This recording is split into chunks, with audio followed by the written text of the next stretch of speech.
Hello everyone. मैं प्रिया तिवारी आपकी जीए mentor एक बार फिर से आपका स्वागत करती हूं आपके अपने यूट्यूब चैनल टेक्स्टबुक बैंकिंग पर। आप सबको पता है कि आज है 1 अप्रैल एंड आज से एक नया फाइनेंशियल ईयर स्टार्ट हो रहा है। तो आज से कुछ चेंजेस भी अनाउंस किए गए हैं जो आज से ही इम्प्लीमेंट हो जाएगा। तो वो क्या क्या चेंजेस हैं, 10 बड़े बदलाव के बारे में आज की इस वीडियो में हम डिस्कस करेंगे।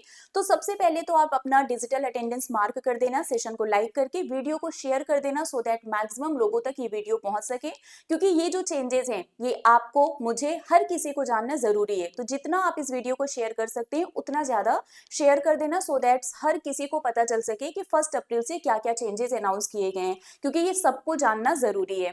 बाकी ये मेरा टेलीग्राम ग्रुप है प्रिया मैम टेक्स्टबुक, इसको ज्वाइन कर लीजिए। मेरी जितनी भी क्लासेस होती हैं सभी क्लास की पीडीएफ, क्लास की लिंक, सारे अपडेट, नोटिफिकेशन सब कुछ यहाँ पर मिल जाएगा। ओके, तो 10 जो नए नियम है उसके बारे में हम डिस्कस करेंगे।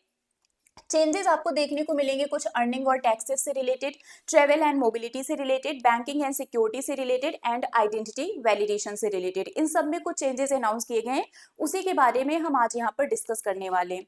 तो सबसे पहले मैं आपको बता दूं कि 1 अप्रैल 2026 से हमारा जो ओल्ड इनकम टैक्स एक्ट था उसकी जगह पर अब जो नया इनकम टैक्स एक्ट है वो लागू हो जाएगा। और इसमें बोला गया है कि पुराने एक्ट के according financial year, assessment year ये दोनों अलग अलग थे, लेकिन अब न्यू एक्ट के अकॉर्डिंग बोला गया है कि एक सिंगल टैक्स ईयर होगा। तो अब सिर्फ और सिर्फ टैक्स ईयर होगा।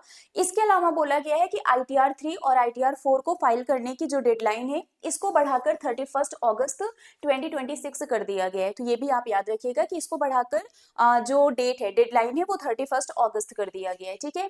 नेक्स्ट बोला गया है कि अगर नया लेबर कोड इंप्लीमेंट होता है तो मैंडेटरी कर दिया गया है कि आपके टोटल कॉम्पेंसेशन का 50% बेसिक सैलरी होगा। तो आपका जो बेसिक पे होगा वो आपके टोटल कॉम्पेंसेशन का 50% होगा। तो इससे एक फायदा ये है कि पीएफ कंट्रीब्यूशन आपका ज्यादा होगा। नुकसान थोड़ा सा ये है कि आपकी जो इन हैंड सैलरी है वो थोड़ी सी कम हो सकती है, लेकिन हाँ इससे फायदा ये भी होगा कि आफ्टर योर रिटायरमेंट रेजिग्नेशन आपका जो ग्रेचुइटी है वो भी आपको अच्छा खासा देखने को मिलेगा।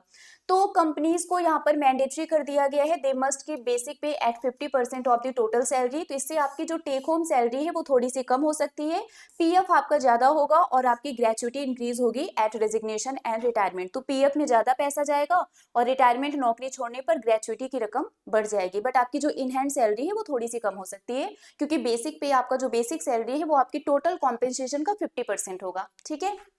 चलिए, इसके बाद यहाँ पर फास्टैग एनुअल पास की जो लिमिट है इसको भी बढ़ा दिया गया है। तो आप सबको पता है कि पहले हमारा ये जो एनुअल पास था, फास्टैग एनुअल पास, ये 3000 रुपए इसकी लिमिट थी। अब ये 3075 हो गया है और इसके अलावा यहाँ पर वैलिडिटी 1150 टोल प्लाजा कर दिया गया है। तो ये बहुत ही इंपॉर्टेंट अपडेट है, इसको जरूर याद रखना।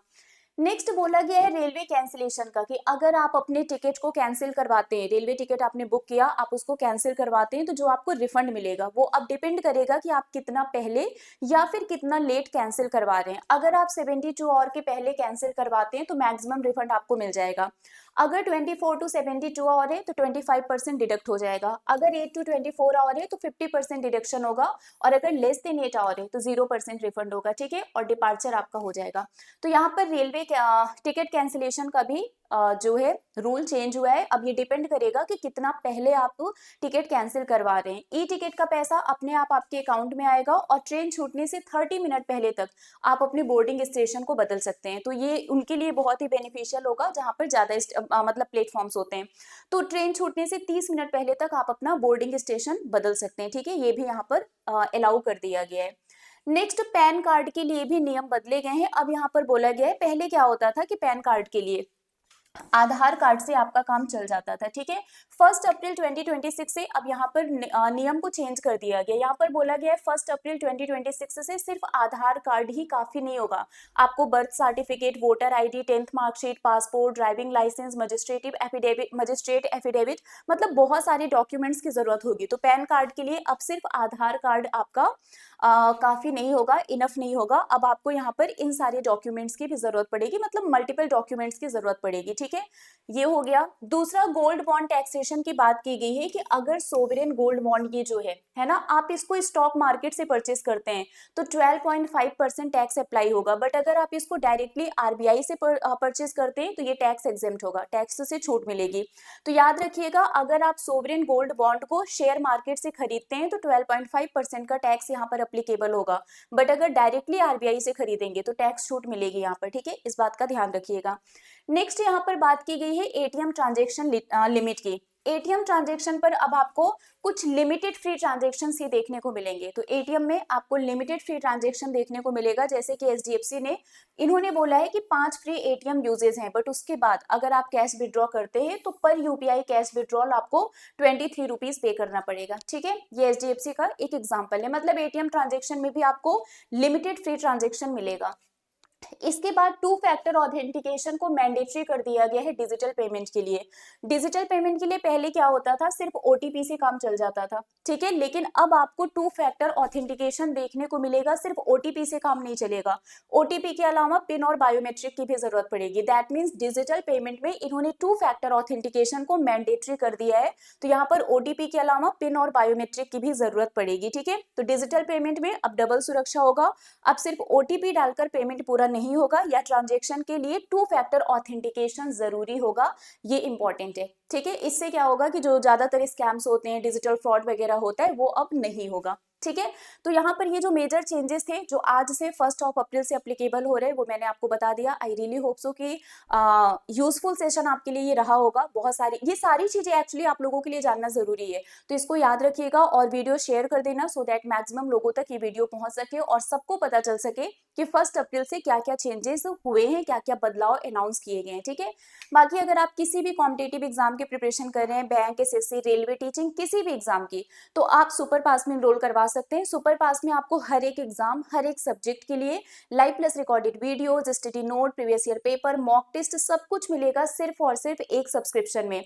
आप 1 रुपए का ट्रायल ले सकते हैं। 1 रुपए के ट्रायल में आपको 2 दिन का फ्री एक्सेस मिलेगा। 2 दिन के बाद अगर आप कंटिन्यू करना चाहते हैं 3 मंथ, 12 मंथ, 18 मंथ, जितने भी मंथ के लिए, तो आप कर सकते हैं। और अगर आप कंटिन्यू नहीं करना चाहते हैं तो ऑटो पे ऑफ कर देना। बट आप एक कोड यूज कर लेना, प्रियटी। इस कोड को यूज करने से आपको मैक्सिमम डिस्काउंट मिल जाएगा, सिलेक्शन होने पर रिफंड मिल जाएगा, और सिर्फ इसी कोड को यूज करने पर आपको ये स्पेशल ऑनबोर्डिंग किट मिलेगी। याद रखना, ये ऑनबोर्डिंग किट जो है इसमें आपको हर एक सब्जेक्ट के लिए हम स्पेशल नोट्स और पीडीएफ प्रोवाइड करेंगे। बट ये ऑनबोर्डिंग किट सिर्फ उन बच्चों को मिलेगा जो मेरा कोड यूज करेंगे, प्रियटी, क्योंकि ये आपका फैकल्टी ऑनबोर्डिंग किट है, ये सबको नहीं मिलेगा। तो जब भी आप सुपर पास में एनरोल करवाएंगे इस कोड को जरूर यूज कर लेना। ठीक है, ये मेरा टेलीग्राम ग्रुप है, प्रिया मैम टेक्स्ट बुक, इसको ज्वाइन कर लीजिए। क्लास की पीडीएफ वगैरह यहीं पर मिलती है। तो अभी के लिए फिलहाल बस इतना ही है। आई रियली होप सो कि सेशन आप लोगों के लिए हेल्पफुल रहा होगा और कुछ ना कुछ नई चीजें आपने यहाँ पर सीखी होंगी। मिलेंगे आपसे ऐसे ही किसी और अपडेट के साथ। Till then bye bye guys, take care, thank you so much.